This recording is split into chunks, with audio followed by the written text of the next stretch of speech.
For the past several months, my negotiators of foreign policy and intelligence community and like have been relentlessly focused, not just on a ceasefire that would inevitably be fragile and temporary, but on a durable end of the war. That's been the focus, a durable end of this war. One that brings all the hostages home, ensures Israel's security, creates a better day after in Gaza without Hamas in power, and sets the stage for a political settlement that provides a better future for Israelis and Palestinians alike. Now, after intensive diplomacy carried out by my team, and my many conversations with leaders of Israel, Qatar, and Egypt, and other Middle Eastern countries, Israel has offered a comprehensive new proposal. It's a roadmap to an enduring ceasefire and the release of all hostages. This proposal has been transmitted by Qatar to Hamas. Today, I want to lay out its terms for the American citizens and for the world. This new proposal has three phases. The first phase would last for 6 weeks. Here's what it would include: a full and complete ceasefire, a withdrawal of Israeli forces from all populated areas of Gaza, release of a number of hostages, including women, the elderly, the wounded, in exchange for the release of hundreds of Palestinian prisoners. There are American hostages who would be released at this stage, and we want them home. Additional, some remains of hostages who have been killed would be returned to their families, bringing some degree of closure to that terrible grief. Palestinians, civilians, would return to their homes and neighborhoods in all areas of Gaza, including in the north. Humanitarian assistance would surge, with 600 trucks carrying aid into Gaza every single day. With the ceasefire, that aid could be safely and effectively distributed to all who need it. Hundreds of thousands of temporary shelters, including housing units, would be delivered by the international community. All that and more would begin immediately. During the 6 weeks of phase one, Israel and Hamas would negotiate the necessary arrangements to get to phase two, which is a permanent end to hostilities. Now, I'll be straight with you. There are a number of details to negotiate to move from phase one to phase two. Israel will want to make sure its interests are protected. But the proposal says if the negotiations take longer than 6 weeks, for phase one, the ceasefire will still continue as long as negotiations continue. In the United States, Egypt, and Qatar would work to ensure negotiations keep going. All agreements, until all the agreements are reached and phase two is able to begin. Then phase two, there'd be an exchange for the release of all remaining living hostages, including male soldiers. Israeli forces would withdraw from Gaza, and as long as Hamas lives up to its commitments, a temporary ceasefire would become, in the words of the Israeli proposal, the cessation of hostilities permanently, end of quote. Cessation of hostilities permanently. Finally, in phase three, a major reconstruction plan for Gaza would commence, and any final remains of hostages who've been killed would be returned to their families. That's the offer that's now on the table, and what we've been asking for. It's what we need. The people of Israel should know they can make this offer without any further risk to their own security because they've devastated Hamas forces over the past 8 months. At this point, Hamas no longer is capable of carrying out another October 7th, which is one of Israel's main objectives in this war, and quite frankly, a righteous one. I know there are those in Israel who will not agree with this plan and will call for the war to continue indefinitely. Some are even in the government coalition. And they've made it clear they want to occupy Gaza, they want to keep fighting for years, and the hostages are not a priority to them. Well, I've urged the leadership in Israel to stand behind this deal, despite whatever pressure comes. And to the people of Israel, let me say this.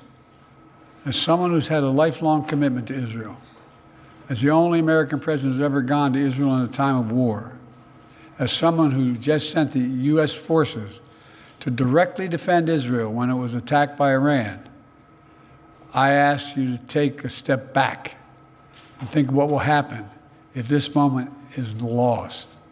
We can't lose this moment. Indefinite war in pursuit of an unidentified notion of total victory will not bring Israel, will only bog down Israel and Gaza, draining the economic, military, and human resources, and furthering Israel's isolation in the world. That will not bring hostages home. That will not bring an enduring defeat of Hamas. That will not bring Israel lasting security. But a comprehensive approach that starts with this deal will bring hostages home and will lead to more secure Israel. And once a ceasefire and hostage deal is concluded, it unlocks the possibility of a great deal more progress, including calm along Israel's northern border with Lebanon. The United States will help forge a diplomatic resolution, one that ensures Israel's security and allows people to safely return to their homes without fear of being attacked. With the deal, a rebuilding of Gaza will begin. Arab nations and the international community, along with Palestinian and Israeli leaders, to get it done in a manner that does not allow Hamas to rearm.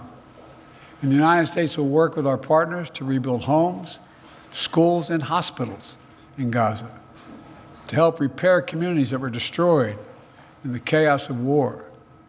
And with this deal, Israel could become more deeply integrated in the region, including, it's no surprise to you all, including no potential historic normalization agreement with Saudi Arabia. Israel could be part of a regional security network to counter the threat posed by Iran. All this progress would make Israel more secure, with Israeli families no longer living in the shadow of a terrorist attack. And all this would create the conditions for a different future, and a better future for the Palestinian people. One of self-determination, dignity, security, and freedom.